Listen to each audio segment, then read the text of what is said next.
Welcome to Below the Line, where we talk about working in Hollywood from the crew perspective. My name is Skid. I'm a former assistant director and your host. Quiet on the set.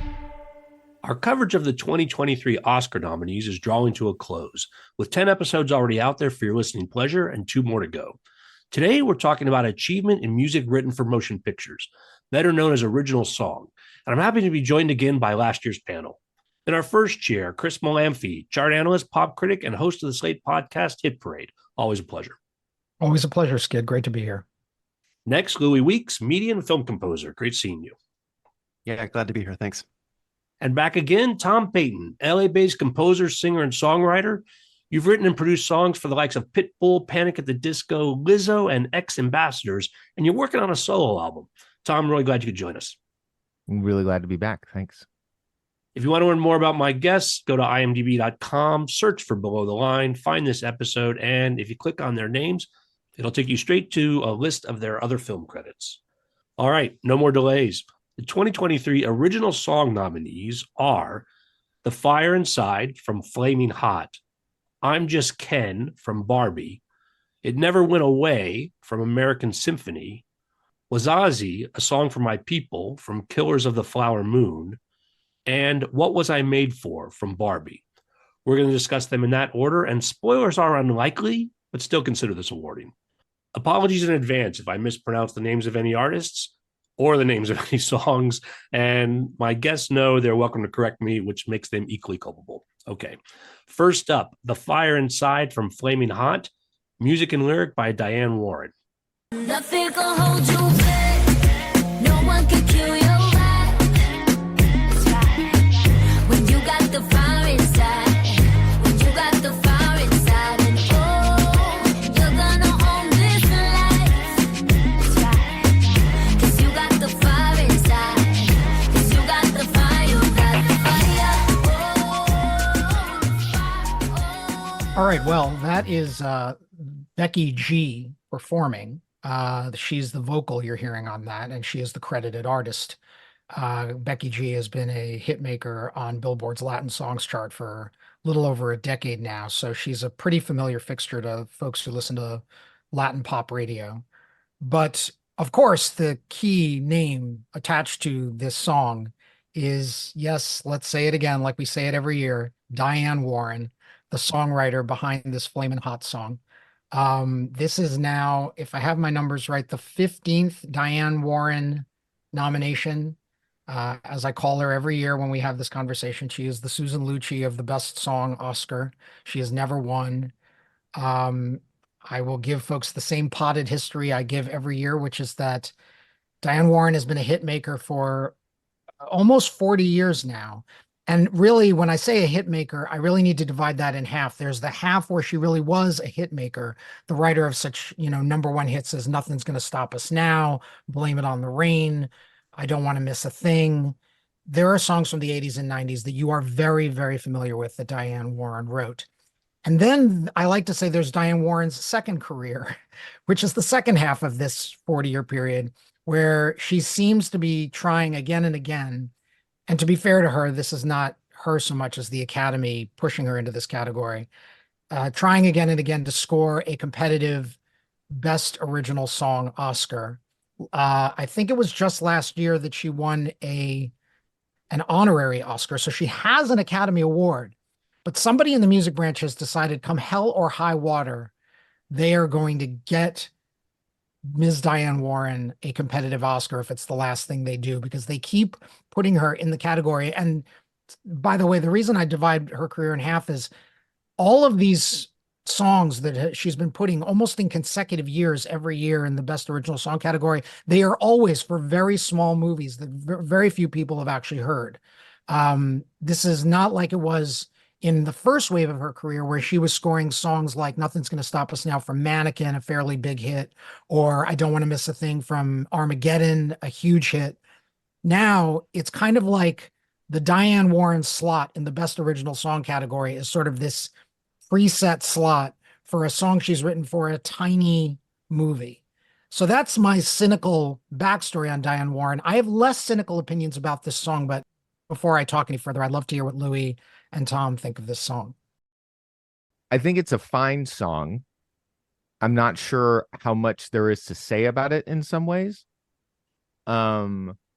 It doesn't have a lot of distinguishing characteristics. It doesn't make me feel a lot of things. I think it is in some ways an improvement from the Diane Warren song that was nominated last year. And that's sort of like you alluded to, Chris, that it is like it feels like itself. It feels authentically like what it is. Whereas our comments on that song last year, I forget the title, felt like it was sort of trying to do some stuff that it was not pulling off. So this does feel like a Latin pop song, or really a pop song with sort of like a Latin sort of Latin tinge to it. But yeah, it feels uninspiring. It feels like a lot of other songs you've heard. And the premise that this was one of the best 5 songs composed for a movie this year, I think is feels a little flimsy. One of the things that I'm really interested in about this song is something that is incredibly familiar to me in pop music, especially in pop music since the year 2000, that I hadn't been able to put my finger on, which is this song is talking to you. The lyrics are saying, you've got the fire inside. You can't be held down. You, all this stuff. And it's something that has bugged me for an incredibly long time.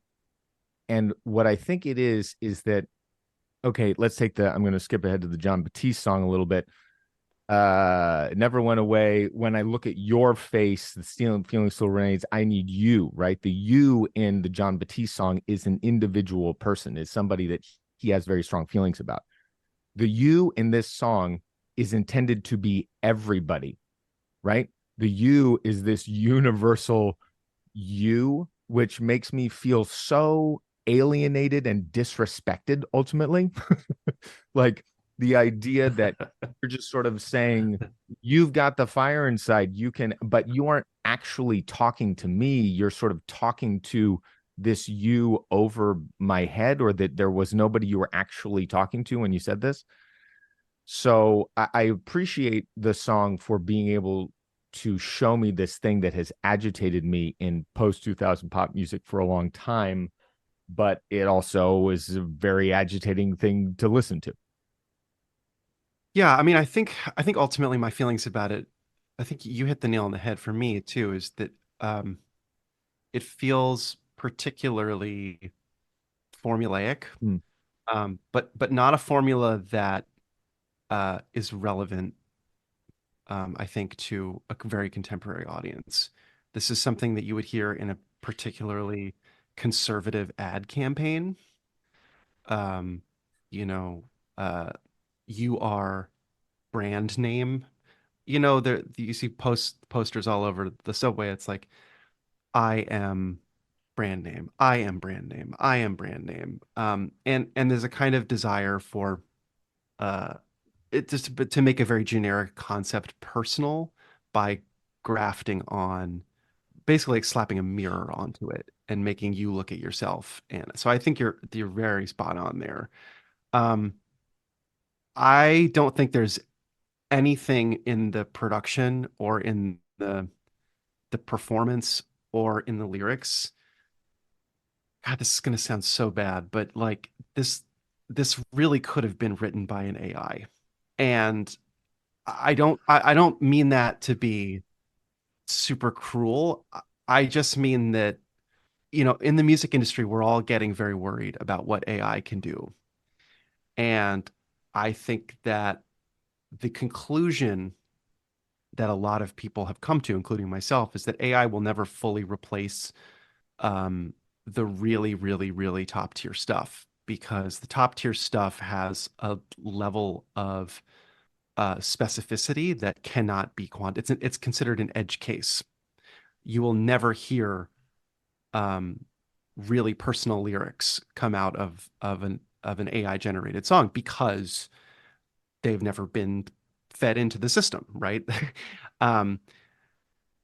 This, however, does seem to be very algorithmic. And I don't necessarily mean literally, but there's something about the construction, the beat, the lyrics, everything that feels truly like it was fed into a songwriting algorithm, not necessarily by a machine, but people can employ those as well.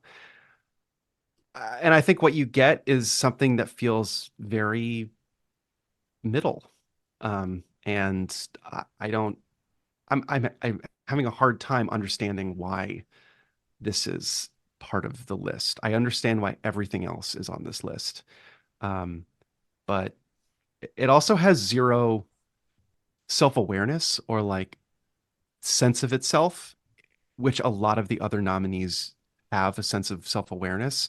And even the things that I would have wanted to have seen on this list, they all have a kind of self-consciousness, a self-awareness that make it interesting to me. A lot of the movies that came out this year had a very meta awareness of themselves, and the songs reflected that. And I don't think this song has a lot of, if any, awareness. And to say one thing about questioning why it's on the list, putting it together with the Diane Warren of it all, there is a way in which it seems, I of course, know nothing about the Academy process, especially nothing about specifically the people who are a part of shaping the music side of things. But the idea that they're willing to sort of undercut the category a little bit by saying no matter what, every year, regardless of the quality of the song that Diane Warren writes, it's going to be nominated. It seems strange to me. And now having, been a part of this conversation 2 years in a row, it's hard not to come to that conclusion. Well, I think that the Oscars have a lot of problems like that across the board, where because the category is too broad, it kind of messes up a lot of the nominees. An example that I've heard given before that I think is really smart is they should have a separate category for best performance depicting a biographical person. That way, the best performance from an actor isn't always gobbled up by a biopic. And this is it's kind of the same thing where it's like, I'm not saying that there should be a best Diane Warren category, but I do think that like It would certainly solve a lot of problems, but go on. I mean, like on the other side of the spectrum, you have John Williams, who just like the most deserving, I think, but still like kind of is a shoe-in for a nomination every time he puts something out. I think that the broadness of the category and the lack of specificity, and sometimes even the lack of like clear like understanding about why something gets nominated, does really undercut the whole process. I don't presume to know why the song was nominated. All I can kind of evaluate is like how does it fare next to these other ones. But I mean, I do agree that it is a song. Is it original? Yes, technically. Is it best? That's the question. Yeah, I guess we're talking about best, and I don't think it's best. I don't think it's best either. I'm going to shock everyone on the call who's been listening to me join Skid for these segments for the last 5 years and has thrown endless shade in the direction of Diane Warren and say, I like this song better than either of you. And this may surprise you. And here's why. One complaint we've been making about Diane Warren routinely getting in this category every year is that she doesn't seem engaged with current music or current culture. This is a reggaeton song by a current reggaeton artist. It has got the classic boom, tip, boom, tip, boom, tip, boom, tip reggaeton beats. It sounds like a song I could hear on Latin pop radio right now. I don't listen to it and think, this is an old-fashioned Diane Warren song from 40 years ago that's trying to sound like current reggaeton. No, and I'm setting the bar a little low, but if Diane Warren got the assignment, by the way, this movie, Flamin Hot, was directed by Ava Longoria, the sometime actress. I imagine she said to her, hey, I need something Latin flavored, maybe even a reggaeton song. Can you do that? Diane Warren fit the bill and she did it. Is it my favorite reggaeton song? Not by a light year. Is it my favorite song in the category? No.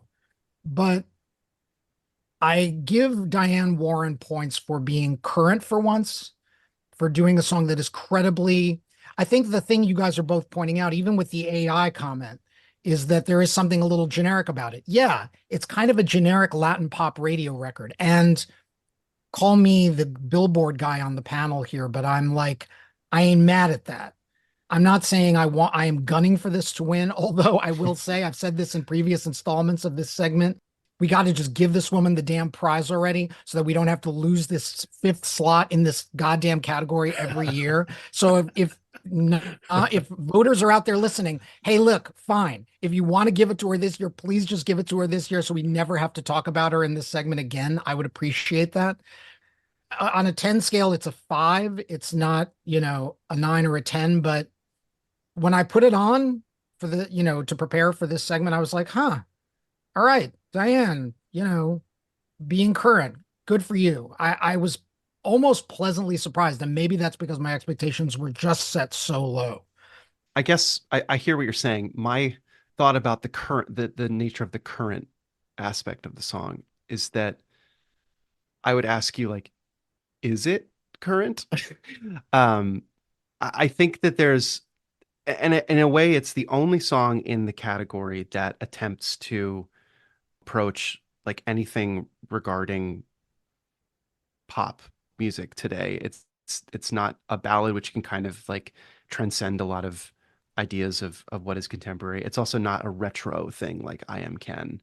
Right, we're about to talk about 2 Barbie songs, neither of which sounds like current pop music, actually. Maybe this is the issue with like trying to do something contemporary, which is that it is like trying to punch jello. It's so slippery and so constantly changing that when you say reggaeton is contemporary, it is, but it's also, I'm thinking about people who have been doing it for like the past quarter century. 25 years, and like abstracting it and kind of infusing it into and kind of pushing it. And I also see the ways in which the reggaeton beat is used in like very generic scores for like kind of reality TV, and kind of kind of has like a very like music library feel to it. Fair. That's coming from my perspective as like a composer who sometimes works in this kind of music where like it is such a solid and unchanging brief that composers for like especially TV and especially like reality TV get, that like when you hear that beat and those it's been co-opted into a kind of generic space in the world of film and TV that Mhm. I don't disagree that it exists on current charts at this moment, but it also in other parts of the media landscape has been relegated to some more stock aspects of music making. And so it's like I kind of now I'm seeing like, okay, this is a little bit of a tricky assignment, because how do you make something feel like kind of cutting edge and relevant to contemporary pop music? But some listeners might have actually heard this sound for, like you said, a quarter of a century, and they're like, oh, this still kind of feels like vintage in a way, but not knowingly, It's vintage to like the mid 2000s. Yes. It is reggaeton version 1.0 it is not Bad Bunny. It is not cutting edge in any way. I agree with that. It is a generic reggaeton song. I totally agree with that. And I think when you have contemporary artists alongside this track who are known for pushing genres, it makes this track look very conservative, I think. True. And yeah, the more I talk about this, the more I'm, walking back my deeply please don't let me talk you out of no, shade at Diane Warren of all people. I have thrown so much shade at her in previous versions of this conversation. My bar is set so low that when I was bobbing my head to it, I was kind of like, oh, okay. Yeah. Okay. And I also do think if I went into it blind and did not know that Diane Warren had written on it, I would have understood the song much differently, right? There is a way in which that narrative is just sort of flowing through, I think especially me and Louis' reactions. but then I also think that in some ways the question of cutting edge versus, it being sort of tied to what reggaeton music was more as it was coming into being is the use of the song, right? I didn't watch Flamin Hot. It's the only movie I didn't watch from the list. But I assume that it was a credit song, as is the case with most. And if that were to be the case, I'm now making an assumption, this question of like how current it is versus when reggaeton fully broke through into like a pop space where it was not just, the part of the community that first really cared about it. Its role as credit song, there is a way in which I think it does make more sense than if it was, like a Rosalia song, or whatever else. So I guess also this, or Carol G, or yeah. so this question of like it as a piece of music versus the music and its function, how the music is used in the film itself, which I think is something we talked about a little bit last year. And I think I just want to bring up relative to this sort of this question of like how current or how cutting edge the song is versus the purpose of it within the film itself. I don't know whether it was under the end credits or somewhere in the middle, but yeah, it's I mean, it seemed like a pretty good match for a not really that engaging movie in that sense. And I'm wondering to what degree this is sort of a self-defining loop where the movies aren't very good or are small, and they're going to Diane Warren, and because she's writing the music that they want, or I just don't know how to break it. Like, you can't just go write a edgy song, right? Or does she need to do like a Tommy Lee Jones, right? Where he wasn't happy with his career, so he went and did a lot of indie, No Country for Old Men stuff, and kind of came back around. I mean, what advice do we give her agent on this? I also think that to answer that question, I think that begs the larger question of like, what exactly does the role of this category play in like movie consumerism?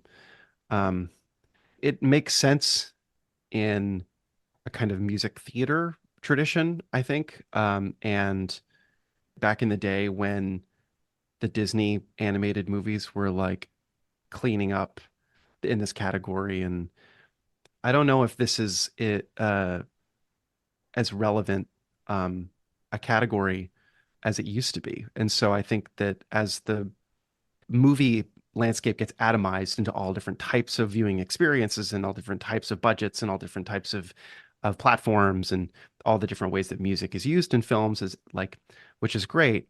I think that the concept of like the best original song, it just doesn't, it means so many different things now. It didn't used to be that way. I think like in the 90s, it was a very, very, very different ball game. I mean, Chris, you can tell me if I'm historically wrong there, but Let's hold that thought for when we get to the Barbie songs, because Yeah. I half agree, half disagree with you. I agree that it's changed. I don't agree that this category is irrelevant. And if any movie proves that this last year, it's Barbie, where music was vital to the presentation of that film. And it was integral and even diegetic. But let's hold that thought. That sounds like a good segue. The second song on our list, I'm Just Ken from Barbie, music and lyric by Mark Ronson and Andrew Wyatt. 'Cause I'm just Ken, anywhere else I'd be a 10. Is it my destiny to live and die a life of blonde fragility? I'm just Ken, where I see love, she sees a friend. What will it take for her to see the man behind the tent and fight for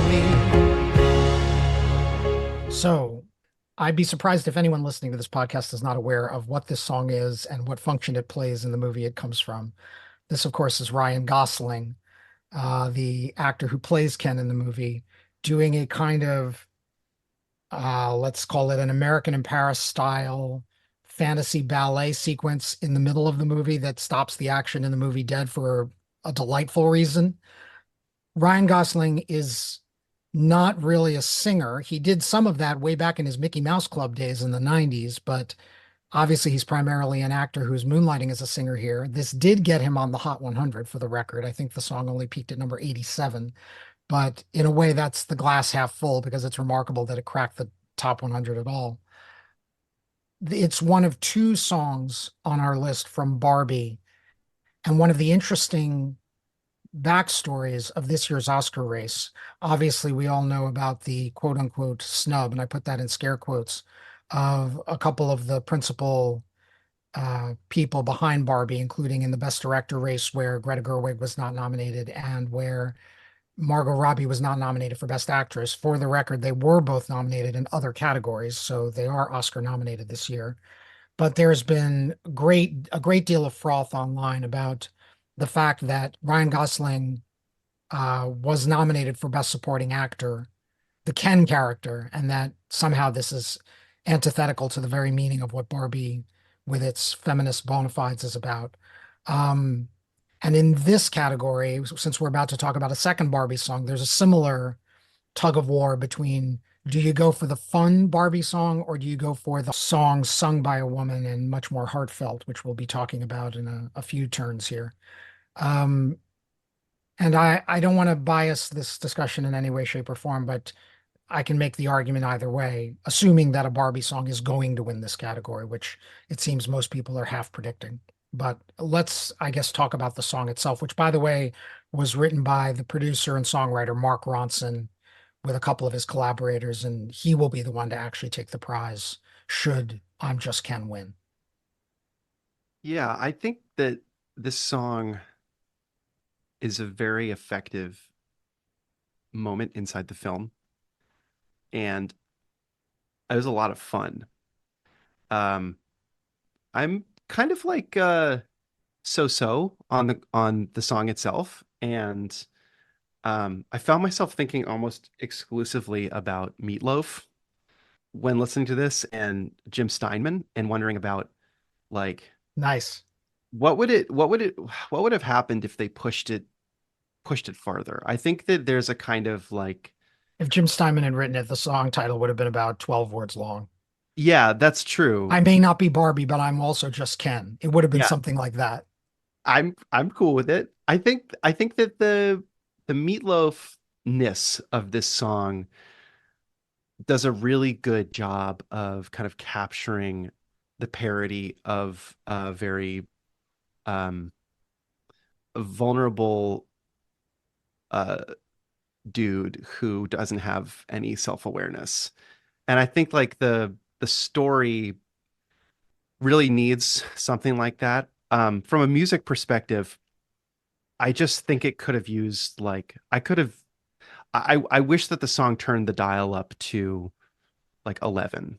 I still feel like the song kind of sticks around like a 6 or a 7 in terms of the fireworks it goes for, and because I think that unless you really, really, really crank up the fireworks, it's trying to like emotionally have its cake and eat it too, where it kind of is, the movie's kind of poking fun at Ken, but also kind of having us sympathize with him a little. And I think the movie does a good job of handling that ambiguity. But from a musical perspective, I think it would have been much more interesting if we went full Meatloaf and showed a lot more, got even more dramatic and even more kind of operatic, because I think that's what visually the movie was doing.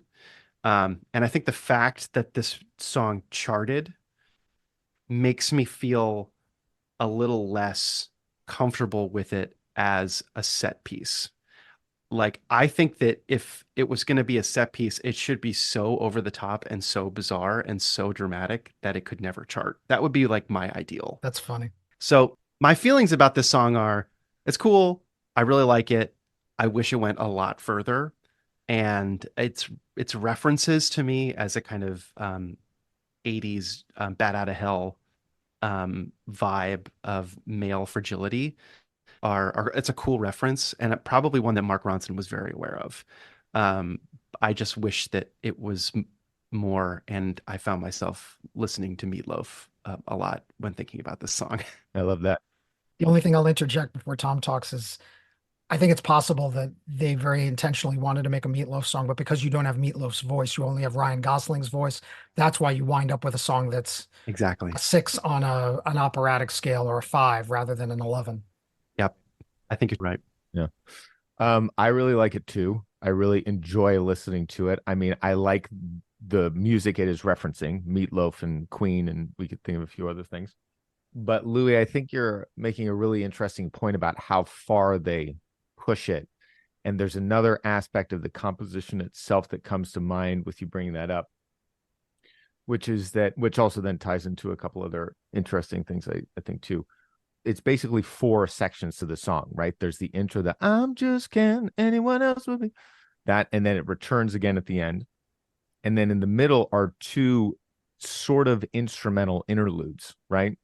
There's a first one that has a bunch of phase kind of going on. And then they go from that. I can't remember if there's any lyric to that. And then they go from that to a second instrumental interlude that's a little more 80s, Flashdance Maniac kind of vibe. And then in that one, there's the background, which is an absolutely hilarious lyric, the "Can you feel my Kenergy" lyric.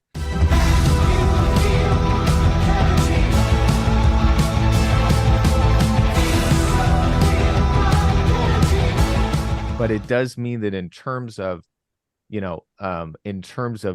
Ken kind of expressing himself and telling a story, and us feeling like the emotions that he's dealing with are elevating or going into unexpected places, there are 2 full sections in the middle that do not use that space for him to sort of like expound on other things and go to the spaces that I think a Meatloaf song would. And ultimately, that's in service of the fact that they do a full scene change in the film visually and go into this other space, which is incredible. I mean, the "Can you feel my Kenergy" section is just so iconically great visually.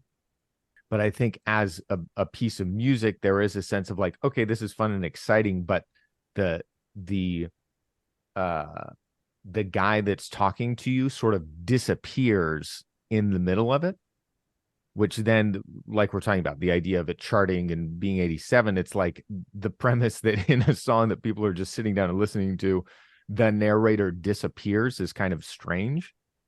So I agree with Louis' point about like the ways in which it could have been more just judging it as a song and as a recording.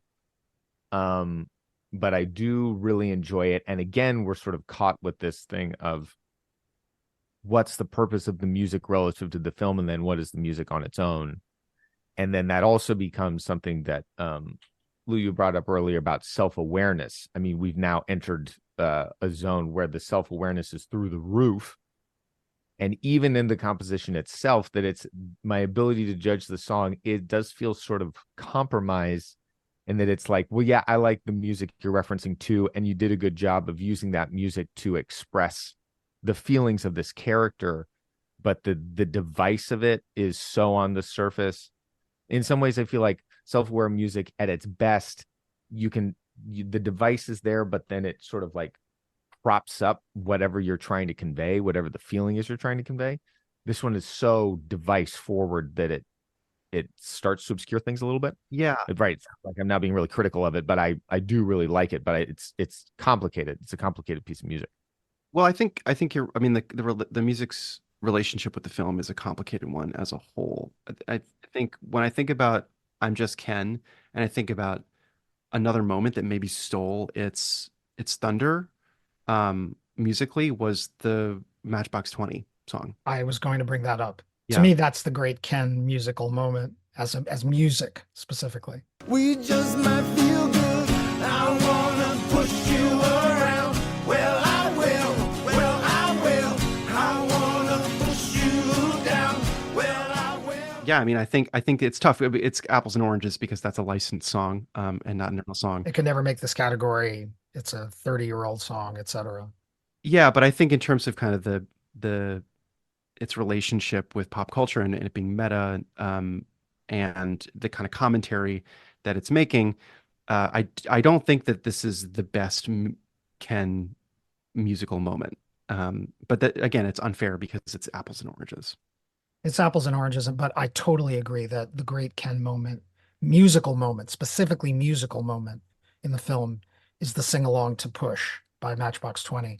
That said, I think where we're all dancing around is that the I'm Just Ken sequence in the movie is one of the great, if not one of the maybe top 3 sequences in the whole movie. But we're loving it for what it does in the movie as a visual extravaganza. And again, this kind of Gene Kelly-like dream ballet. When you isolate the song as a song, it's a fine song. By the way, it's a good enough and sturdy enough song that around the holidays, Gosling and Ronson and an entire band, you can look it up on YouTube, recorded a Christmas cover of it to give it another push right around awards nomination time. And it kind of worked in that context too. So like, it's a good song. I think where we're all coming out is it's probably not a great song, but it soundtracks a great sequence in the movie. Really one of my very favorite sequences in the movie. And I do think you're meant to sympathize with Ken. I mean, that's where, to get back to the controversy I brought up earlier, that's where the conversation about feminism and the movie being rewarded the way it's been rewarded is more complex, I think, than social media is making it out to be. Because, of course, it was Greta Gerwig who designed the movie to make Ken an interesting character in this way and to talk about how the patriarchy harms Ken too. You know, she wanted Ken to have this arc, and it's a great arc. It doesn't necessarily take anything away from Barbie's arc. And so this song is a key, very important, vital part of that story arc for Ken. But then to bring up the point that Louis was making earlier, what are we rewarding here? It's as diegetic a piece of music as it gets. It's central to the movie. It is not incidental. It's not a credit song. It makes that scene great. But when you isolate it from the visual, it's, you know, a 6 or a 7 on a 10 scale. It's not a 10. And so I guess the question is, what are we rewarding here? And it's the Oscars, not the Grammys. So you are mostly rewarding the song as a song, but you're also partially rewarding how it functions in the movie. And I think one complaint you can level, and this goes back to that 90s period you were talking about, Louis, was what I didn't love about that peak Disney period, even though I liked many of those Disney films, was that frequently the generic ballad from those Disney films was either running over the credits or kind of the least interesting part of the movie. Whereas this is quite possibly the most interesting part of the movie, at least visually. And I think we'll probably talk some more about that when we get into the second Barbie song, but it does leave open a question that I don't think any of the 3 of us can answer. It's like, what are you rewarding here? Because as a piece of film music, it's pretty great as functionally as film music. I think there's also the added dimension of what happens when like it's kind of a transformative process to take primarily someone who acts and Right. and they become a singer. I mean, that could be part of the calculus too. Is kind of watching, is treating it like a performance, you know, and kind of rewarding the transformation of the performance, you know, Ryan Gosling, the actor, to Ryan Gosling, the singer. Right. Though, you know, I got to say, there's another song that I want to talk about at the end that wasn't nominated that satisfies like what I thought this song musically could have been better. So we'll get to it, but Nice teaser. That was my line, Tom. this is some professional podcasting. We are a very polished podcasting crew at this point. Polished podcast. And I that point about, you know, taking Ryan Gosling, the actor, and making him the singer, and then there are so many layers of sort of identity and not quite authorship, but right, Ryan Gosling, actor and singer, but then this is Ken, the character, singing the song, which is singular relative to the nominees, that it's the only case where somebody in the movie uses their voice to sing to you, which also has a really specific character, which is ultimately kind of pleasing but also I think it's sort of a central component of the stuff that we're talking around, of like what is this song and where does it sit in the movie versus being its own composition. Another thing that's been on my mind is that, I mean, every year, or their intention is to have all of the nominees perform the song live, right? Which means that we're going to get to see a performance of Gosling singing it on the telecast, which I hope will be the case, and I will be very excited to see. Likewise. One last thought is that if this wins, and I suppose there's an outside chance it could win, this would probably be the most comical Best Original Song win since Man or Muppet, which was about 12 years ago by Brett McKenzie of Flight of the Conchords. Most of the winners of this category for the last decade have been really quite grim-faced and self-serious, and this would be easily the funniest song that's won in over a decade. So if you like funny songs, that's a small reason to root for it. I'm really glad you're bringing this up. I actually wanted to ask you about this specifically because there are just jokes in this song. Totally. And the premise that is the case in this Oscar-nominated song, whether or not there was much of a precedent for that. So I'm very glad to hear you talk about that. You're welcome. All right, that's going to take us to the third song on our list. It Never Went Away from American Symphony, music and lyric by Jon Batiste and Dan Wilson. It never went away. Oh, every time I see your face, oh, the feeling's just the same. Oh, it's never going away. Jon Batiste. What's interesting about this song being in this race is that this was not the Oscar race that everybody was expecting Jon Batiste to be a heavy favorite in. That was the best documentary feature category, where in something of an upset, American Symphony, the documentary starring Jon Batiste and his wife, was not nominated. The documentary category is famous, some would say notorious, for avoiding popular documentaries. And they did not nominate American Symphony. I'll admit I have not seen it. I hear it's a very touching and moving documentary. I've heard some interviews, including on KCRW's The Business, about the movie, and it sounds fascinating. Jon Batiste is an interesting figure. He came to prominence in the mid-10s as the band leader on Stephen Colbert's The Late Show. And after about 5-6 years of doing that, he departed The Late Show because his musical fame suddenly became the biggest thing about him. He comes from a musical dynasty of a family, the Batiste family in New Orleans musical circles. They have credits on things like the Treme Brass Band, the Olympia Brass Band. He's part of a legacy of New Orleans music, and he is a musician's musician. Speaking as somebody who follows the music industry, I have somewhat more cynical thoughts, some of which are expressed in my recent Hit Parade episode about the Grammy Awards, about how Jon Batiste was seemingly designed in a lab to win awards, because he's been winning awards for several years now. And it is hard to be churlish about that because the guy is so ridiculously talented. But on the other hand, his music sort of is its own category. This would not even be his first Oscar. He jointly won the Best Original Score Oscar for Soul with Trent Reznor and Atticus Ross a few years back. So the guy doesn't need another Oscar necessarily, but if this won, this would be an interesting compensation for American Symphony not making it into the documentary race. And that's all I'll say about that. And I'd love to hear what you guys think of the song. I'm so interested to hear that it didn't get nominated for documentary feature. I didn't realize that was the case. Right, this isn't what we're talking about, but just in terms of, I did watch the movie and I think it's amazing. I absolutely loved it. I've always been interested in him. I've always respected him and liked stuff that I've heard, but had varied feelings about his music. So the idea that was not nominated seems completely ridiculous to me, except for the thing that you're referencing about this sort of a certain taste of that sort of, section of the Academy. I'm so excited to talk about this song and so curious about what both of you think. Not because I love it, but because I am having such a hard time deciphering how I feel about it.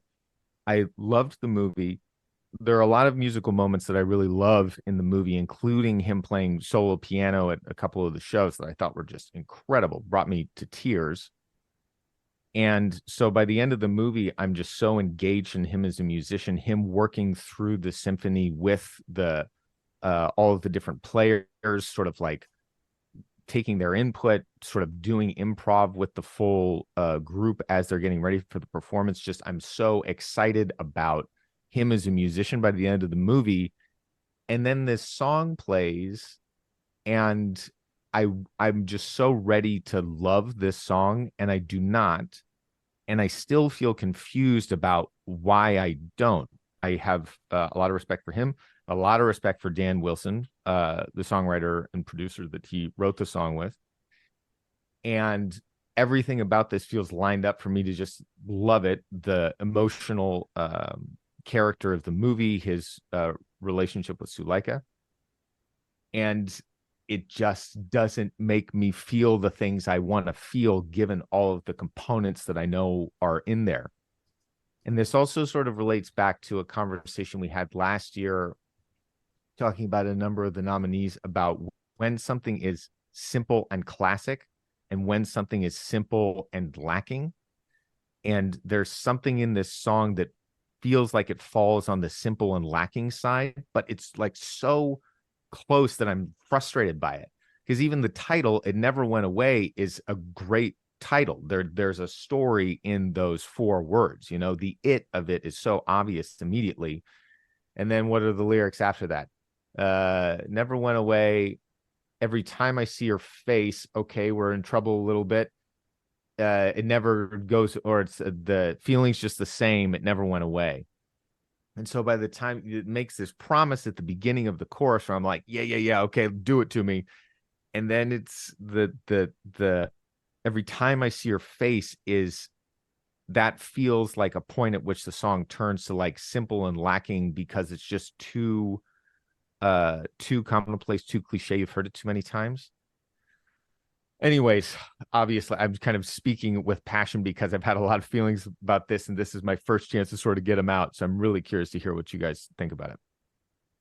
Yeah, I mean, I think that what's clear to me from listening to it is that this is a personal expression that is fundamentally different from a kind of calculated market-driven piece. And so my rubric for evaluation for that type of thing is very different. Because it's an artist, an auteur who is making decisions from a very personal place and from a very like singular point of view, and it doesn't. It's the kind of thing where it's like, okay, look, I don't think it's my cup of tea, but it follows its own. It lives within the boundaries and the rules that it sets up for itself, and from a technical and compositional perspective, that's a success, right? And I think that the hard thing about evaluating art is like, what do you do when you don't like it, but you recognize that it's good? And I think that the reality is that for me, it's just about asking, okay, well, does this live in a cohesive space, a cohesive emotional space, a cohesive musical space? Does it live within a kind of was it made with a process in mind? I think yes, and I think that process is a deeply personal one, not not one that's driven by, okay, well, can we get this charting, or can we get this moving units, you know?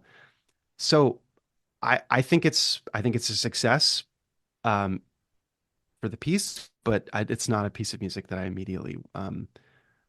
immediately personally latched onto. I like the production. It's interesting to look at the production when you line it up next to the other ballad in this category, because it's in a lot of ways it's a very conservative, you know, performance based production as opposed to a one that was very studio based and very like processed and very has avant-garde elements in, which is kind of Billie Eilish's thing. I'm talking about the Billie Eilish track that we'll talk about later. I personally think that that the piece is a success and that it accomplishes all of the goals that it's setting out to accomplish. Just not particularly my favorite song. So that's kind of where I land on it. You guys are winding up on this song more or less where I wind up. This is going to sound meaner than I mean it to, but I sometimes think Jean-Baptiste's music is like a PBS pledge drive disguised as a song. It's all good intentions, but like, and you know, the pedigree is sterling, but am I fundamentally engaged with it? Only intermittently. When he was on The Late Show with Colbert and he was like improving a good chunk of the time, I found him very compelling. He reminds me in this category, if I can go back just a few years, I think we talked about this because Skid, we were doing this a few years ago. Sure, he reminds me of Her, H-E-R, who is similarly buried in awards. She has won so many awards. She's won both an Oscar and several Grammys. And she has like one album to her name and 0 hits. Now, she's, again, like Jean-Baptiste, absurdly talented. But I tend to get a little cynical, particularly when it comes to artists of color. The Grammys in particular has a bad habit of saying, Jay-Z, we're not terribly interested in giving you a general category prize, but hey, Jean-Baptiste, here's album of the year for your old-fashioned New Orleans album, We Are, which did, in a bit of an upset, win album of the year a couple of years ago. On the one hand, I'm glad when artists of color win Grammys. On the other hand, I kind of want them to win Grammys for things that sound current. And I think this is probably in a weird way of a piece with what I was saying about Diane Warren and me giving her meager bonus points for trying to be current, as best she can. This is a fundamentally sterling but somewhat unengaging piece that I think probably would move me more in the context of the film. But like much the way Her won both Oscars and Grammys before she'd even released a debut album, by the way, that's a fact. Like, sorry, but there's a part of me that thinks that kind of shouldn't be. Similarly, I don't think Jean-Baptiste needs any more gold statues than he already has. If he had gotten into the documentary race, I think he might have shared the prize as a producer. I would be a lot less cynical, but I sort of feel like Jean-Baptiste is a little over-rewarded for what his music is. So as fine as this song is, I'm not rooting for it. But much the way Her, I think this was 3 Oscars ago, pulled an upset in the category. None of us were predicting that her song, I think it was from Judas and the Black Messiah, was going to win. This could punch above its weight and pull an upset because Jean-Baptiste has a history of at award shows of pulling upsets. But we'll see what happens. And I think this question of recognition ties to the actual music he's making in a way that I'm also really interested in. Like you said, Chris, seeing him improvise on the Colbert Show, you really liked that, right? Totally. You really enjoyed seeing him playing that music. And I guess I'm repeating myself a little bit, but just to sort of make the point, seeing him play piano, seeing him work with these ensembles in the movie, I'm like, I like that music. There's no qualification to it. There's no need to sort of reflect on it. This looks and sounds to me like somebody who knows how to do these things at an incredibly high level and is doing it in a way where the feeling just comes to me. There's no mediation, there's no whatever else. The fact that he also is making, and that even that framing feels funny to me, he's also making pop music, right? He's making 3-minute long songs that are verse, chorus, whatever else, which then means that pop music gets recognized within these structure, or it creates the opportunity for his music to get recognized in these structures in a different way.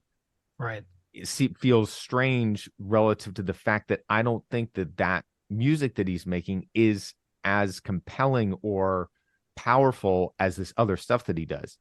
Mm-hmm. of course, it's unfair for me to try and guess people's motivations, to guess other artists' motivations, but there's also a degree to which, like, what has been the vehicle for music to be the most relevant in people's lives over the course of the last 50 years, and it has been pop songs. So I can understand him saying, like, if I want to be a part of the conversation in the biggest way possible, that this way of making stuff, that these structures would be the reasonable way to do it. I understand all of that, but there's also a part of me that feels like just do the stuff, like do the stuff that he obviously can do at, in my mind, sort of like an objectively high level. And I'd be so much, because even the fact that, like, American Symphony, the piece that is performed, that the whole the arc in the movie is structured around, you still can't listen to that. Like, they haven't released that. There's not a recording of the performance at Carnegie Hall available widely. There's not a studio version of that. Like, I want to hear that so much more than I want to hear this song. Of course, a much bigger undertaking, but I want to hear that so much more than this song. But I also understand, being caught in all of these choices about who you are as an artist and how you're able to be a part of the conversation and culture. I don't know. I totally agree with that sentiment. This is the difficult thing about awards and artistry. I think that, Chris, you bring up the word contemporary and being awarded for contemporary work. I understand that, but I also think that, again, that contemporary is such a slippery and fleeting concept that, something that I think about a lot is, what is the goal? What's the goal of like making art? And what's the end that everyone's after? And I think ultimately, like, the really, really, really good people come to the understanding that it's about being as you can possibly be. And some people get really lucky, and that you is consistently contemporary.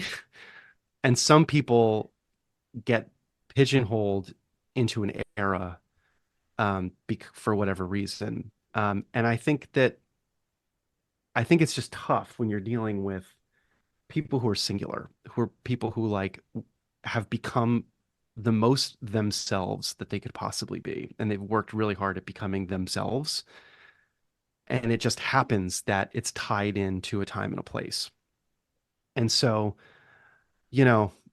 all this is pretty abstract, but that's something that I think about when I think about this artist, and I think about this artist in the context of awards, because and the same thing with the hype machine of contemporary pop music is, like, the stuff that lasts is very different from the stuff that gets pushed, the stuff that's new. It's easier to sell something that's new, because that's what differentiates it. It's, hey, this is new from last year. So, I grapple with that. It's like this song does not feel new. It also does not feel old. It just feels very him. And I think that at the end of the day, that's, like, kind of the goal. It just turns out that it's not really what I particularly, like, feel emotionally attached to. I just think it's just really tough in the context of giving out statues, I also really enjoyed the documentary. Chris, I'm surprised you haven't seen it. I think that's interesting. It's on my list. Tom, to say that seeing the other music he does makes you question the song a little more.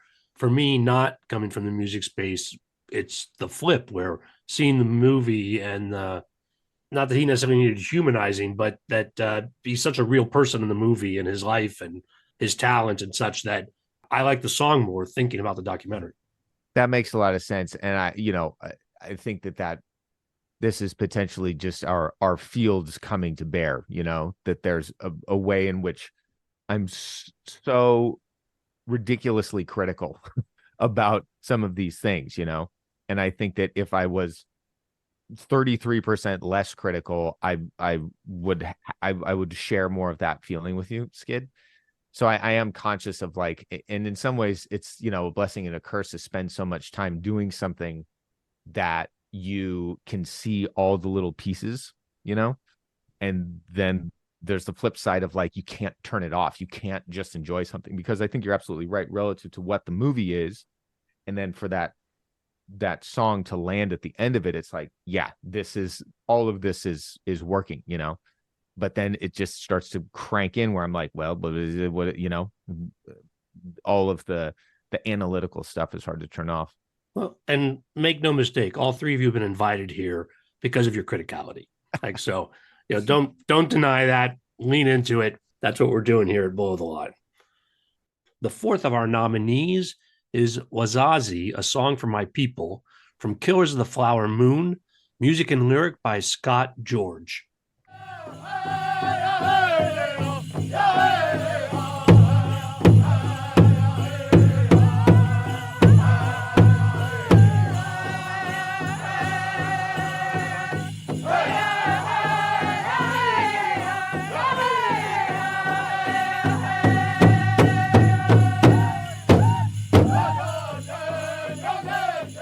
All right, I'll kick things off this time. So I'm not normally the one that for these episodes does the research, but I was curious about the title of this song. And to my understanding, Wahzhazhe, and again, I may still be mispronouncing that, but it's a self-referential term within the Osage language for the Osage people themselves. Well, how did Wahzhazhe become Osage? I did a little research, found this site called librarything.com. And in fact, there was a discussion of this it's over 10 years ago. But basically, the hypothesis was that when French explorers first encountered the Osage people, they heard them call themselves Wahzhazhe, but then wrote it down in French. While I'm not a French speaker, I understand that they probably use letters like Ouasage, which in French would be pronounced closer to Wahzhazhe. When English speakers saw it, they pronounced it in English, simplified it to Osage, and well, there you go. That's where we are. So to make another pop culture analogy, it's a little like the plot point at the beginning of The Godfather Part 2, where Don Corleone becomes Don Corleone because he's from Corleone and he walks through Ellis Island and they can't figure out his actual name. Yes. And hence the Osage tribe was, anglicized in a similar fashion. That's what I read. Of course, if people know better or want to tell me that I don't know what I'm talking about, I would be happy to hear that. In the meantime, though, the song, which does play over the closing credits of Killers of the Flower Moon, has made our list. It has indeed. What's interesting about this, and we discussed this in passing in our best score conversation, was that the score for Killers of the Flower Moon, which is otherwise done by Robbie Robertson, formerly of the band, the late Robbie Robertson, may he rest in peace. This is the final track on that score album, and it is the final piece of music in the movie. And I must say, I think the very memorable way this song is used at the end of the movie, with this brilliant aerial shot over a drum circle, a literal drum circle, playing this out. It's really quite powerful. And, this is a very cliched term, but it could not be more authentic, to use that word. Even though Robertson himself does not play on the song, obviously, he was instrumental as an indigenous man himself, from the Canadian Six Nations. He was instrumental in choosing pieces of music like this. And I think, if anything, the fact that this made the best original song race, which was something of a surprise, not everybody was expecting it to make the final five, shows some depth for Killers of the Flower Moon in the Oscar race this year. So that's impressive in and of itself. Yeah, I think from a musical and sonic perspective, it's like fantastic to hear this in the set of nominees. I think that in a sea of, very same production and same kind of relationship to Western pop music, it's just really good for audiences to hear new things, different things. And I think that, again, like we talked about how do you evaluate a piece of music? You know, you kind of have to ask the question, well, what are the, first of all, you know, do you like it? Do you not like it? That's a personal opinion, but then the rest is like, does this satisfy the rules that it sets up? And the musical rules for this piece of music are so profoundly different from that of a Western pop song that, you know, I just think that it's a very, very good thing for people to not be able to uh expect to hear something when they're told, here's a collection of songs that are nominated for best song. And to be able to hear something that is very different and very, it's performed different, it's written different. Everything about it is different from the Western pop music that's makes up the rest of this category. Overall, net fantastic for listeners and for the category. Yeah, I love this this sort of framework that you're speaking in, Louis, of what are the goals set out by the people making the thing, and does it feel like it is in conversation? Does it feel like that? That is such a great way to look at all art, and especially these songs. And there is a way, one thing I've sort of been thinking about with all these songs is like, what is the feeling intended? It's sort of an offshoot of what you're talking about. What is the feeling intended? And then what are the formal aspects that are used to try and convey those feelings?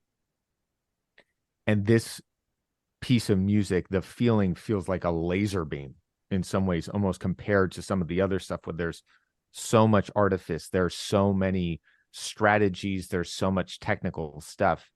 And to hear what is, I think, quite close to a field recording of a group of people performing all together, it just like shoots through in this really amazing way. I mean, it's also, listening to the songs back to back can be pretty dizzying, because I think on one of my listen throughs, I'd listened to Wahzhazhe and then I listened to I'm Just Ken, and listening to those two things, just the sensory sort of felt experience of that is just so crazy and fun and strange.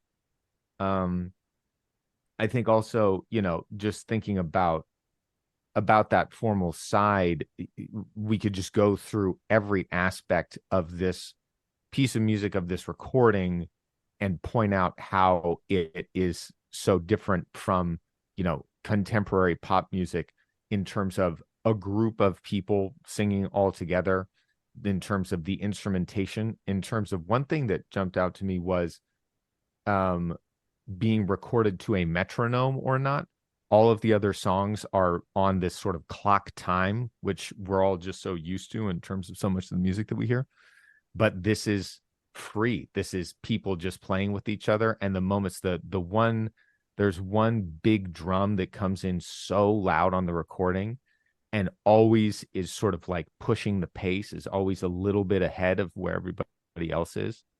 So just the you know, just going through all of these different things, it is different in all ways, but the character of it being art, of it being this vessel within which emotion is poured, and then we go and, you know, drink of it, to continue the metaphor.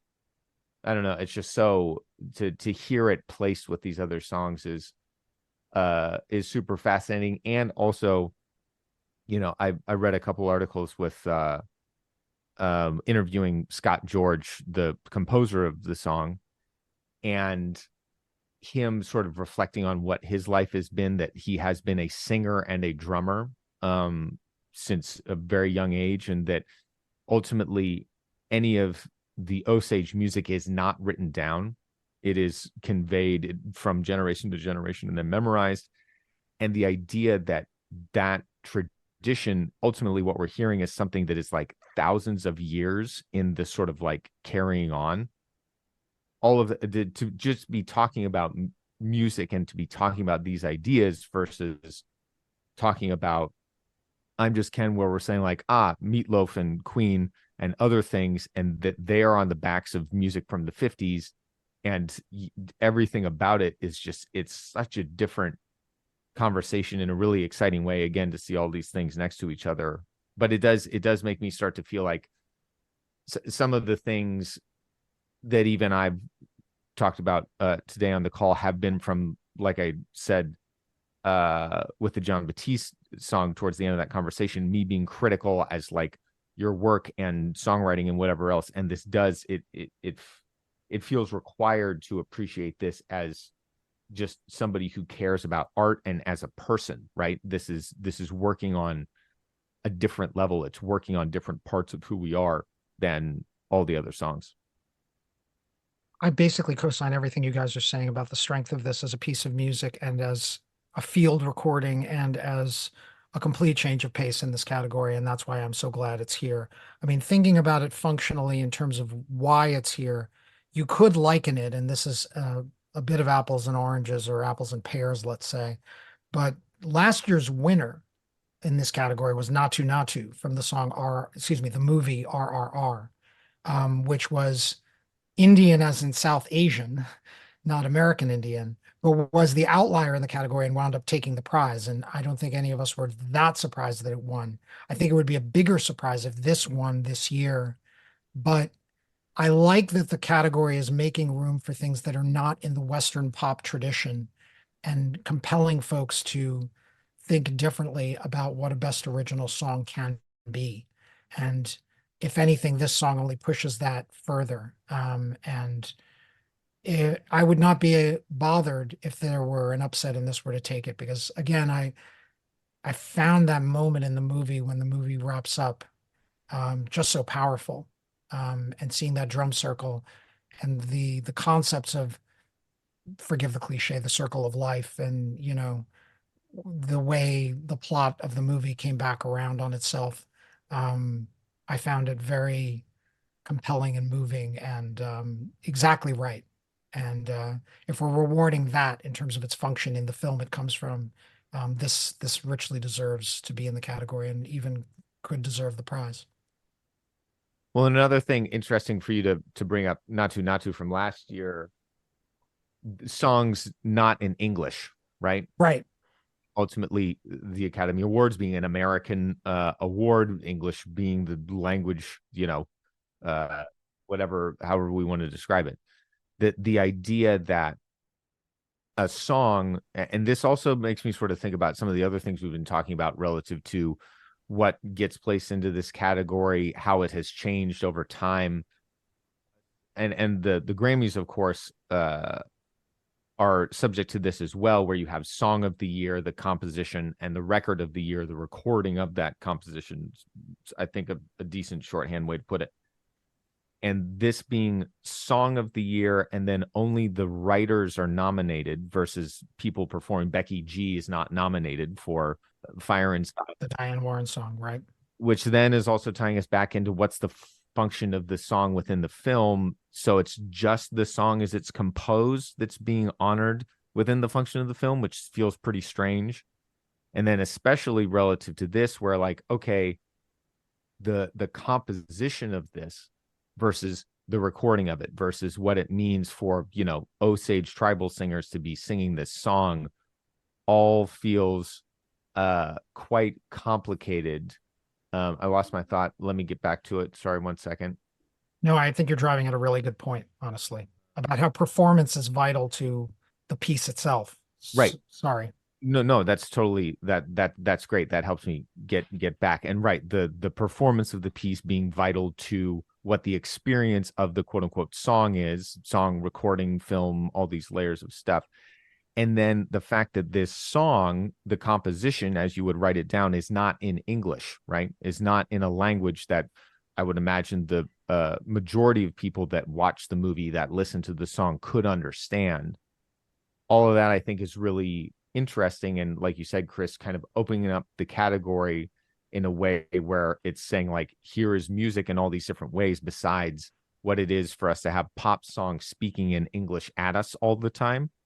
Sure. And it does also sort of give me, it makes me think about my own sort of listening habits, which have more and more in my life tended towards instrumental music, or in some cases towards music where the lyrics, the language, the narrator speaking to you isn't taking up all of the space.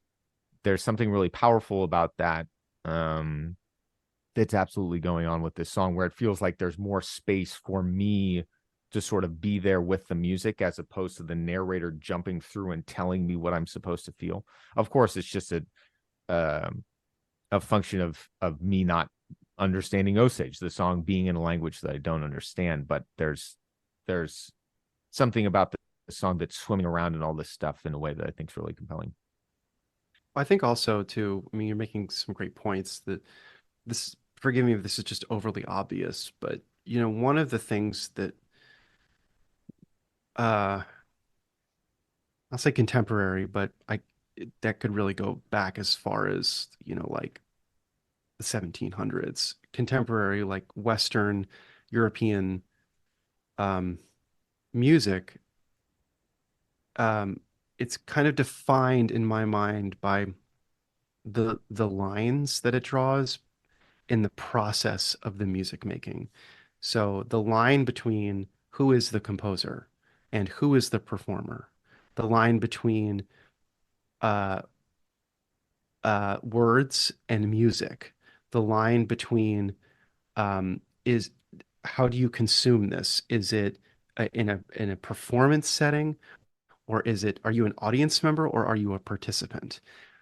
Everywhere else in the world, those lines are so blurred that it's almost impossible to really pick apart the concept of authorship from participation in the ensemble, from what is composed versus what is improvised versus what is kind of taught in an oral tradition.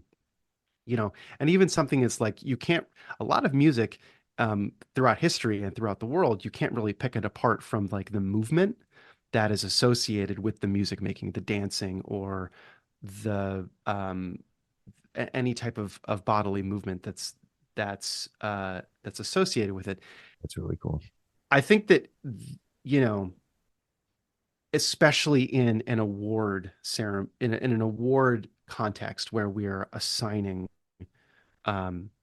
accolades to a specific aspect of a specific process to specific people, it really breaks down in my mind when you are presented with a piece of music that comes from a different tradition, frankly. And I think that, again, it's just really, really, really good for audiences, especially Western audiences, to be presented with a different definition of what a best original song, all those things in quotes for this, in terms of all of that stuff needs to be redefined. It's really good for audiences to be surprised at what they're hearing, because anytime a listener expands their definition of what music is, I think like that's the tide that raises all ships. I think music is a lot like food, where most people have a very narrow definition of what it is and what they like, and it's purely based on what they were fed as children. And if you get fed something that you don't like, it's a visceral, that's disgusting reaction. But it's something that you can, like, your tastes can expand and it can change, and it just is a matter of expanding the definition of what is, like, what your tastes can be acclimated to. And I think that for something as tied into like Western music and Hollywood filmmaking as the Academy Awards is, it's really cool to see this piece of music included in the category. Our fifth song is What Was I Made For from Barbie, music and lyric by Billie Eilish and Phineas O'Connell. I used to float, now I just fall down. I used to know, but I'm not sure now what I was made for.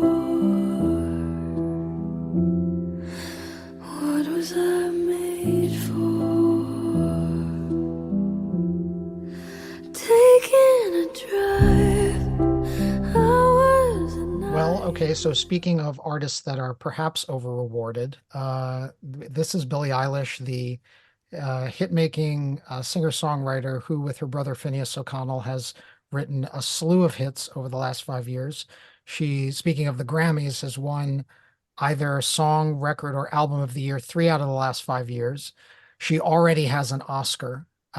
She and Phineas won for No Time to Die, the last James Bond film, or most recent James Bond film. So were they to win, and they are the heavy, heavy, heavy favorite in the competition this year, this would be their second Oscar in just 3 years, which is mind-blowing. Um, there is a side of me that would like to be cynical about everything I just said, but I think it's a damn good song. It has swept all of the precursor prizes. It took the Golden Globe. It just won Song of the Year at the Grammys a week and a half ago. And it is in terms of Barbie, since we've been talking about this soundtrack, it is a big change of pace on that soundtrack. Nothing else on the soundtrack sounds like this song. And there's even a slight cynical side of me that wants to throw shade at that like, oh, okay, this is the ballad. We needed a ballad in this movie. And of course, we're going to give the prize to the ballad. But even among movie ballads, it's quite exceptional. It's a song about a doll that questions the meaning of life, which is not far removed from, what Barbie itself is about. So yeah, I'll just throw all that on the table and we can come back to, whether or not this is going to take the prize, but I'd be curious to know what you guys think of the song. I agree. I love it. I love the song, which I think also at this point in my life, the premise of me just flat out being able to say that I love a ballad by a massive pop star, like I'm going to assume relative to my own capacity for cynicism that like that's not going to be the case, but I do just love the song. And the first time I heard it was in the movie. And relative to your point, Chris, about it feeling so different from the rest of the soundtrack, my experience of it within the film was immediately when the piano started up, I was like, ooh, what's this? Like, this feels so different. What's going on? Just musically, in terms of the compositions, in terms of the recordings, they've got me in such a different space. And then this hits.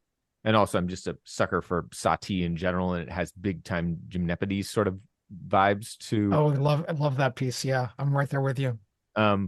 So everything about it, I'm just like, yep, you did it. And there's almost something that's comforting to me about that for me to be able to just love something that is, performed by a big pop star in a big movie, then I'm just like, oh yeah, this is good. This thing that is very successful and popular, I legitimately like as a piece of art. This also is more cynicism because the implication there is that it's a rarity for that to happen to me at this point in my life versus when I was a kid and I was just consuming sort of mainstream stuff and just loving it left and right.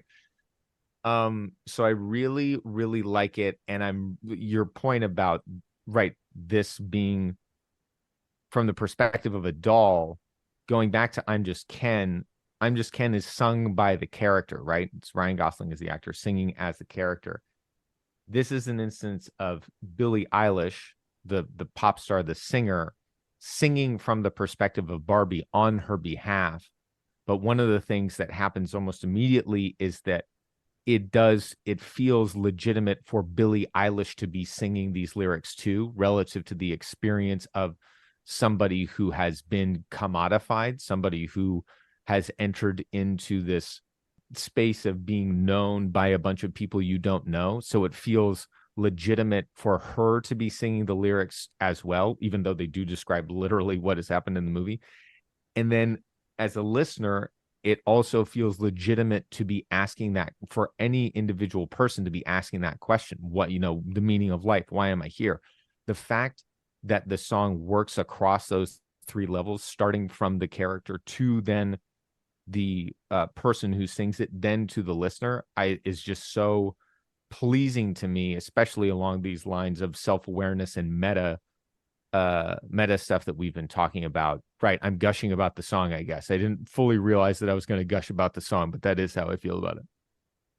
Yeah, I think that it's a gorgeous performance and super cool production.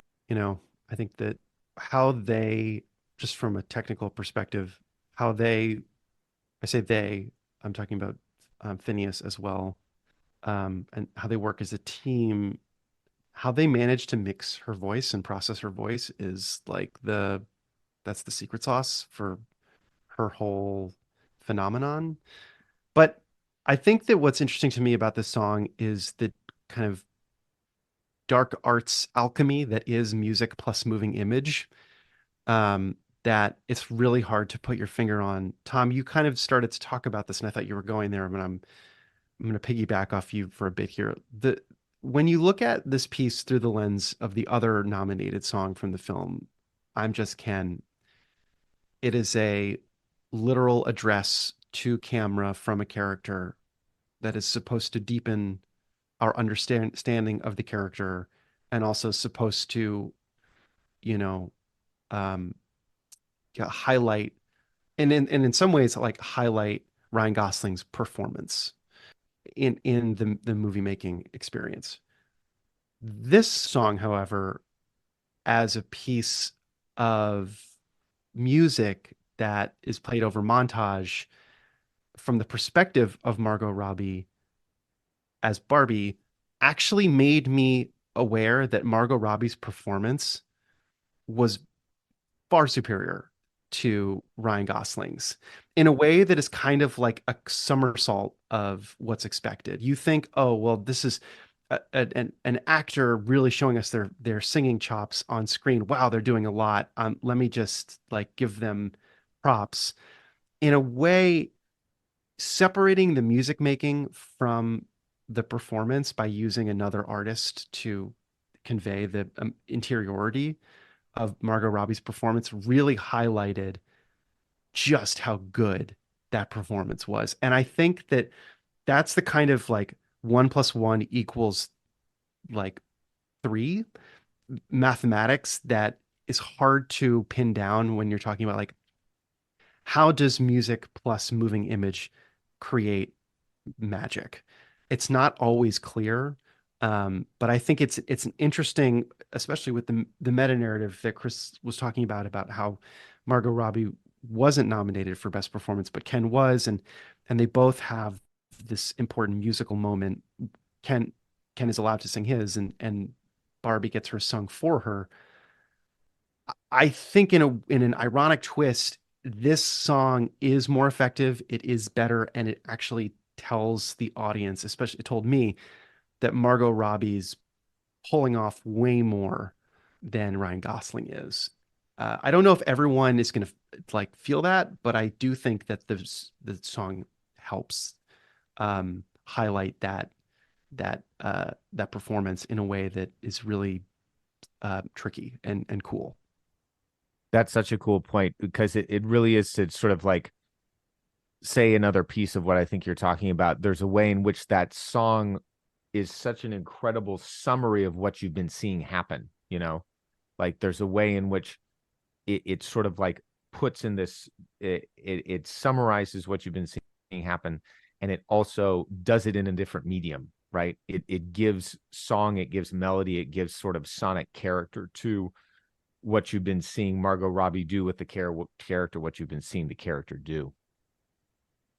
Yeah, and I also think that when someone tells you how they're feeling, that is a kind of intimate act.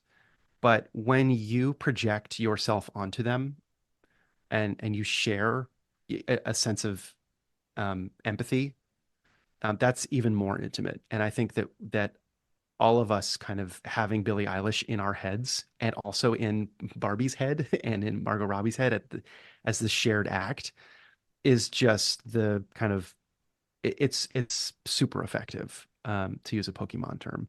And I think that like this is what's so special to me about music in films, that a performance on screen can be cool and it can be very moving and it can be powerful in a very literal and obvious way. But an editorial moment where music is commenting on the interiority of a character can be like nuclear grade, like emotional material. It can just be so cellular and so foundational that it feels like you are feeling these feelings. I just think that that's hard to compete with, and I think I'm really less cynical about this song than I am about, frankly, the movie as a whole. I walked away from Barbie not feeling super great about a lot of things. I loved it, but I also like felt very strange about what it was, the tools that it was using in its tool belt. And I think that this song is probably the most, to me, it's the most like pure, like moment of the film, and I loved it. I thought it was awesome. You know, the way my brain works is that I'm now here's how my cynicism is manifesting itself. I now wish that Billy and Phineas hadn't won for the James Bond song, because that year it could have gone to um, uh, Lin-Manuel Miranda, who's still lacking the Oscar for his EGOT and delivered some great songs for Encanto that year. Because this song, to me, is at a higher level than what they achieved with the Bond song, which is actually a very good Bond song. They very rarely get the Bond songs right. Yeah, and that was a good one. So props for that. But this just so richly deserves it for all the reasons you guys are articulating. The word that Louis used that I was really resonating on was intimate. It is so intimate. And it's weird the way, in a good way, weird, the way Billy and Phineas found a way to express what little girls, I mean, if you watch the music video, this is what Billy is literally portraying, how little girls play with their dolls and what it says about their interiority. It even, to Louis's point, makes the whole blinkered consumerist premise of the movie Mhm. a little less evil, for lack of a better word.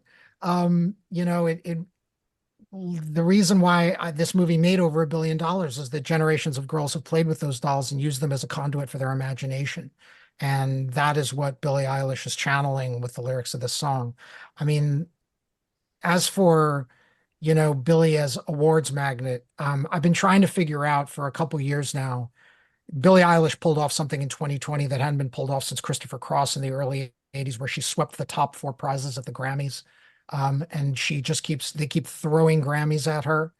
And I'm trying to figure out, knowing what I know very cynically about the Grammys and NARAS, the National Academy of Recording Arts and Sciences, and the way they vote, trying to figure out what it is about Billie Eilish that she is a very current pop star who makes hits, who somehow is legible to middle-aged people like us, and to the average Recording Academy voter, who frankly make the three of us look like young whippersnappers. And there's something about the way she sings. She sometimes reminds me of Billie Holiday in her phrasing, and various great jazz vocalists. I hear Ella Fitzgerald in the way she sings. And the vocal on this is not virtuosic, it's whispery, but it is exactly right for the song. And I just think there's a reason why people keep relating to the music that she and Phineas keep putting out. So, you know, she's probably going to win the prize. And it's one of those situations where don't hate the player, hate the game, or, you know, props because she played the game better than anybody and won for a good reason. Yeah.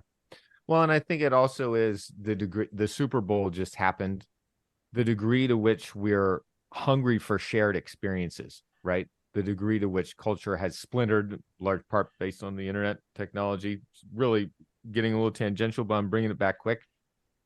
And the degree, I think that all of us, like, I want there to be people that are making art at a high level in a way that everybody sort of looks at each other and says, like, I like this. I want this to be in my life.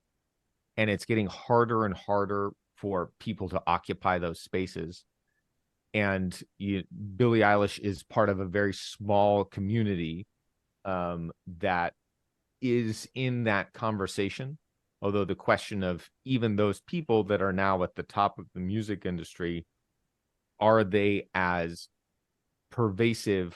Are people aware of them across kind of culture the way people used to be of pop stars in the 2000s, the 90s, the 80s, the 70s? But I think that in some ways, that this question that you're bringing up, Chris, of over awarded artists, I can understand on the part of these bodies wanting to sort of say like, yeah, we got one here, and we want to be associated with them. And this is what it is. And it is the same as, you know, Whitney Houston, and it is the same as Michael Jackson. And here she is, and we give her these awards, and you see what's happening. Like there's a way in which it feels like different aspects of the system of sort of creating art as commodity want to be able to say that there's still this relevance that is contained within these individual artists. But it can look really wonky, especially when the landscape of how people engage with art has shifted as much as it has. All right, gentlemen. Any other film songs that caught your ear in 2023? Well, here's a technical point I wanted to make. About 15 years ago, they changed a rule in this category that only 2 songs per film are permitted. And that's important. That's very material this year because there was a pretty good chance that as many as 3 Barbie songs were going to wind up in this category. That actually happened in the mid 90s. I believe the Lion King soundtrack generated 3 Oscar nominations that year. Hakuna Matata, Can You Feel the Love Tonight, and I think Just Can't Wait to Be King. But that can't happen anymore. It's got to be 2 max. And there was a 3rd Barbie song shortlisted, which was Dua Lipa's Dance the Night. Watch me dance, dance the night away. My heart could be burning, but you won't see it on my face. Watch me dance, dance the night away. Which was, I think I would have to go back through the chart data, was pretty much the biggest chart hit from Barbie. There were people who griped and groused when the soundtrack came out that even for Dua Lipa, this song was kind of generic paint by numbers Dua Lipa, but I think she kind of had the last laugh because it turned out to have the longest legs of any song from the soundtrack. It charted higher than the Billie Eilish song. It charted a little higher than the Nicki Minaj Barbie Girl remake. It was, you know, kind of a ubiquitous radio hit. And I'm not sure it needed to be in this category. I don't think it would have won if it had made the category, but I like Dua Lipa a lot. I think her material is consistently quite good. And what I liked about the Barbie soundtrack in general, going back to something Louis said before, was that it really was a callback to the way soundtracks used to function for movies. And I'm not so much thinking of the Disney model here. I'm thinking more of what I'll call the Footloose model in the 80s or the City of Angels soundtrack in the 90s. It was basically a soundtrack that doubled as a hit jukebox.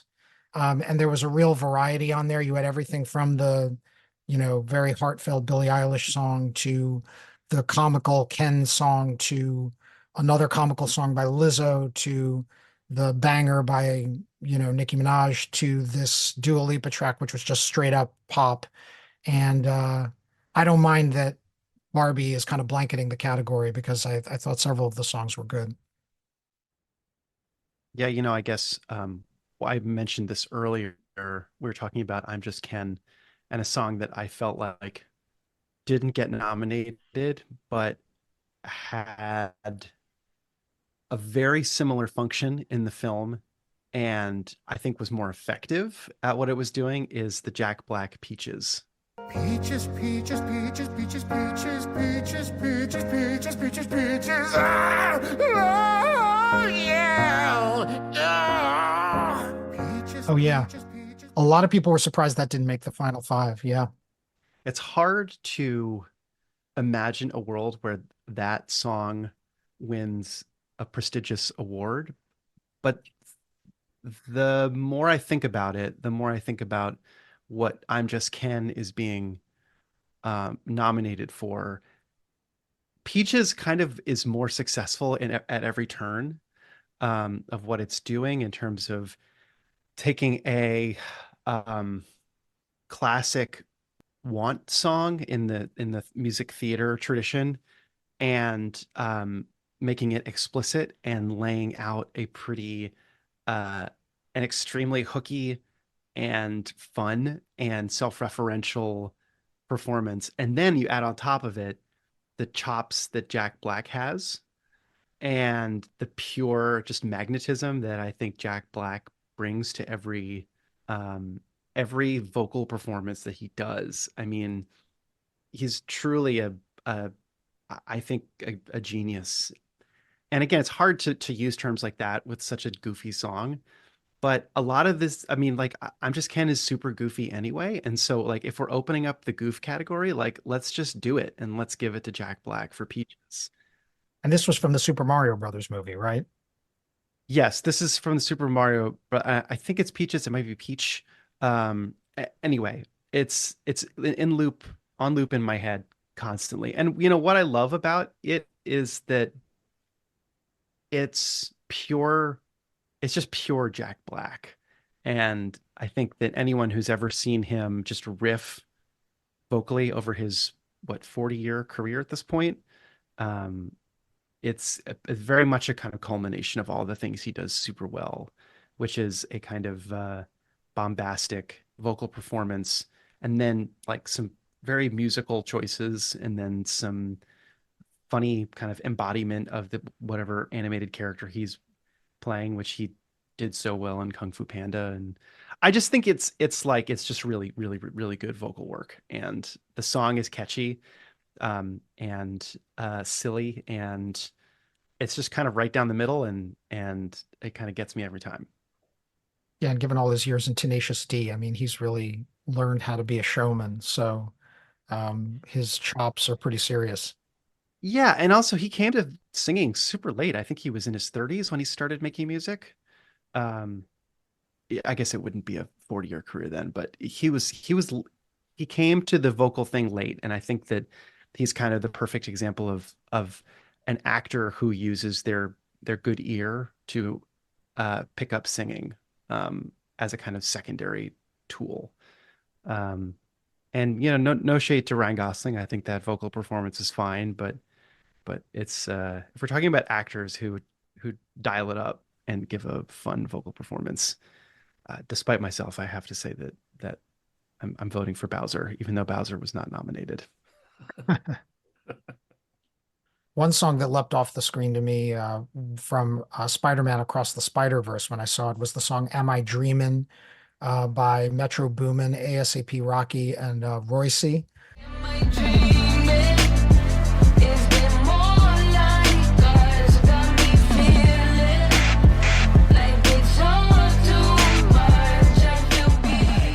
Metro Boomin curated the entire Spider-Man soundtrack this last year, and I thought he did a very expert job. And this song in particular, I like that this was the one that got shortlisted, because it was the one that jumped out at me when I was watching the movie. I was like, oh, what is that? It makes ample use of a string sample that is just ridiculously catchy and enveloping. And I wanted to hear it again. I think I dialed it up on my Spotify right after I walked out of the theater because I wanted to hear it again. Tom, you got something in this something you want to throw in here? Something that's caught your ear?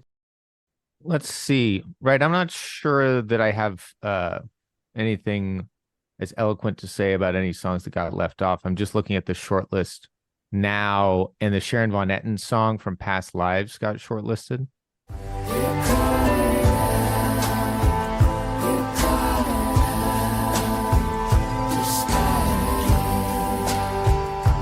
And I guess I just want any opportunity I can find to say how much I loved that movie. I think Past Lives is incredible. You're here. And I do remember that song being really powerful in the movie. So nothing with as much eloquence or as feeling, but as much feeling as what you guys just said. But I will say that I really like that song, and Past Lives is just so good. One more thing I'll throw into the mix, because it kind of underperformed in the nominations, which is a bit of a pity, was The Color Purple, which of course is a musical. It's, you know, a bit of a head trip because you're talking about the Alice Walker novel that was turned into the 1985 Steven Spielberg movie, which then became a Broadway musical in the aughts. And then that Broadway musical was turned back into a movie in 2023. There were two songs shortlisted from the movie that were new songs: Fantasia's Superpower and Halle and Felicia Pearl Mapasi's Keep It Movin'. Every day the sun don't shine, but oh, keep it moving, keep it moving.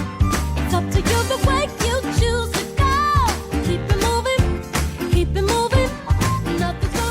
Fantasia's the better vocalist. She's an amazing vocalist. But I have to say, between the two songs, the one I really loved was Keep It Moving, which was a wonderful up-tempo number. And I could have pictured it being so energetic performed on Oscar night. So it's kind of a pity that it didn't make the final 5. Well, we're going to get the performances we're going to get. We'll have to see how these 5 play out on Oscar night. Always look forward to this episode. Really appreciate you guys being here. On that note, we're going to call it a wrap. Thanks, guys. Yeah, Thanks you. so much, Skid. Thanks a lot, Skid. Listeners, I always appreciate your feedback. You'll find my contact info at our website, belowtheline.biz. That's B-I-Z. One more Oscar episode in the queue. If you're a regular listener and you've been keeping track at home, you may ask yourself, what category is left? Well, that'll be a surprise. Come back in 3 days. Closing credits, thanks to Curtis Five for our music and John Wan for our logo. The logo is available on t-shirts, mugs, and stickers at redbubble.com. To all of our listeners, I appreciate you. Please rate us wherever you get your podcasts and tell your friends. Thanks again from Below the Line. You know, Tom, you're drinking out of a mug. That would look really good as a Below the Line mug there. So you should look into that. That would look really great in your hand. I certainly will. Redbubble.com, you said? Thanks, guys.